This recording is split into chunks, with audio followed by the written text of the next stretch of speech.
We're going to be talking about Polearm and Greatsword today.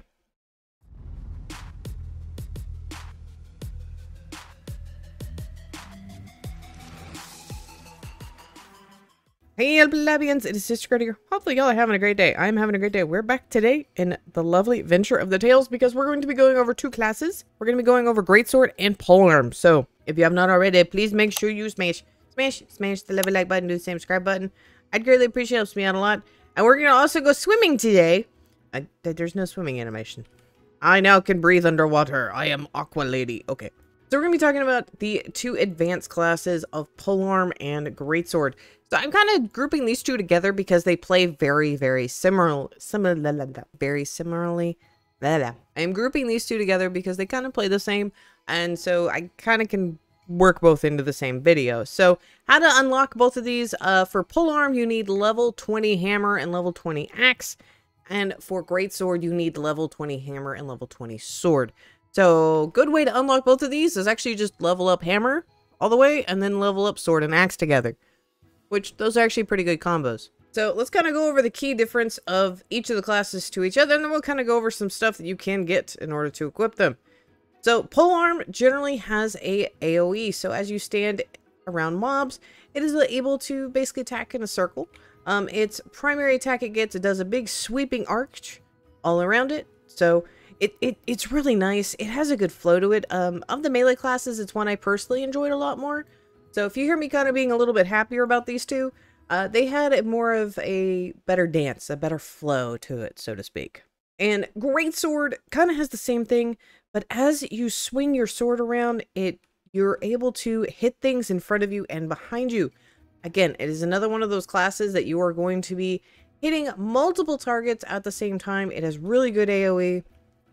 And with the item buff that we just got, it's going to be even better for y'all. So let's kind of quickly go over the items.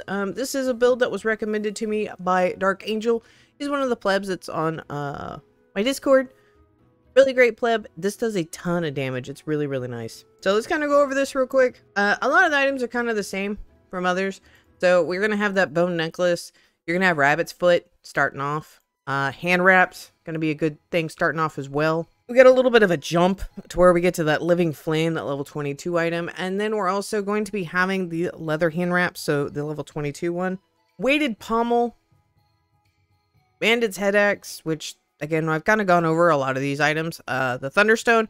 Thunderstone's really big because it's going to help you do even more damage. And then Phantom Plating. Phantom Plating is just... Honestly, if you are a melee person, this is what you need to be using.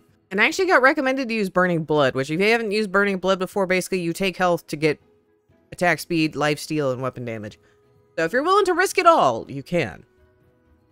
Big thing with this class is I did use one of the defensive helmets, so the tank helmets. I would alternate whenever I was able to get this unlocked. I would put that on, be able to get through the dungeons pretty quickly. These classes are very chunky. They're very chunky. However, you do tend to die a lot. One other thing I can recommend, if you have healing spells, instead of like Burning Blood, you can always put in a healing spell. Another really good one that I liked a lot, Combat Roll. If you're able to use the rolls, this helped a lot just kind of getting those early dungeons done when stuff was kind of really easy. I definitely used the Combat Roll system a lot, just kind of help get things moving. Battle Leap. Battle Leap is good for any class. I watched a Sword and Board last week. We were doing some runs. He was doing like a 12-14k crits with his Combat Leap. It was disgusting. It was absolutely disgusting. And you also can use Overwhelm if you want. This is going to do some, basically apply vulnerable, so you'll be able to deal more damage. Both these classes do a ton of damage as is, so it's kind of up to you. Generally, the loadout I've been running, when I've kind of been running around, has been this. Burning Blood, Regenerate, so I can get some extra health back, so I can kind of clear the dungeon a little bit faster, Thunderstone, and Phantom Plating. And this kind of got swapped out for different things as I was leveling up. So, all in all, really enjoyed it. Both classes were immensely fun. There's a couple things to note. Let's go ahead and go over their skill scrolls, because y'all kind of roasted me last time for not going over that. Which I will admit, Spear's skill scroll is absolutely amazing. Again, Dark has also provided me with Disgusting build, which was the build we had at the beginning of the video with Spear, and with this skill scroll, it is absolutely disgusting. So, highly recommend that. But We have Spinning Slash for Greatsword. So this is something you can use if you wish. To be honest, I kind of like Whirlwind better. Is you're spinning around more. You're doing more damage, I feel like, and you have a higher chance to crit. So, again, this is kind of one of those personal preference things. I know someone's in the chat's going to be like, this is meta, because you can go faster with this one. Because this one, you do 2 spins and you speed up, but And then we're going to have Polearm, which is Crescent Edge, which is perform a sweeping slash that deals 305 damage and has a 40% crit chance. And if we go ahead and look over at Polearm real quick, that's not Polearm, that's Spear. So your Polearm is perform a sweeping slash that deals 1700 damage. This always critically strikes. So yeah, that's up to you. Honestly, I don't really see a much difference. I've kind of played with both. I don't really see a big difference in either. That's just me. So now, a couple things to note with Greatsword. So as you can see, I have 3 different levels up here for these lovely Greatsword. So we have the level 28. So level 28, it drops as a gray, okay? This is incredibly hard to level up because it's only found in 1 dungeon. And you have to spend a lot of time leveling this bad boy up. Doesn't really have any bonuses. There are 2 Greatswords that have a very interesting bonus to attach to them, and I kind of want to bring them up. So the first one you're going to encounter is the Dark Rune Greatsword. This is a level 15 item that you're going to find just prior to starting the Goblin Raids. This has Leech Life, which means you are able to heal every time you strike an enemy. That also means every time you spin, you are going to be healing. That also means if you have anything that procs AoE damage, you're going to be healing. I've seen some people run the Dark Rune Greatsword. This is a good way to stay alive. However, this is kind of one of those personal preference things and how much you get of that item. The next item that I see a lot of, and I actually run the Emerald Rogue right now just because the damage compared to this one is a door. And we have Emerald Power, which is you gain plus 5% crit chance for 5 seconds after striking an enemy. When you perform a critical strike, consume all instances of this buff. That means you compound the buff until you actually finish striking.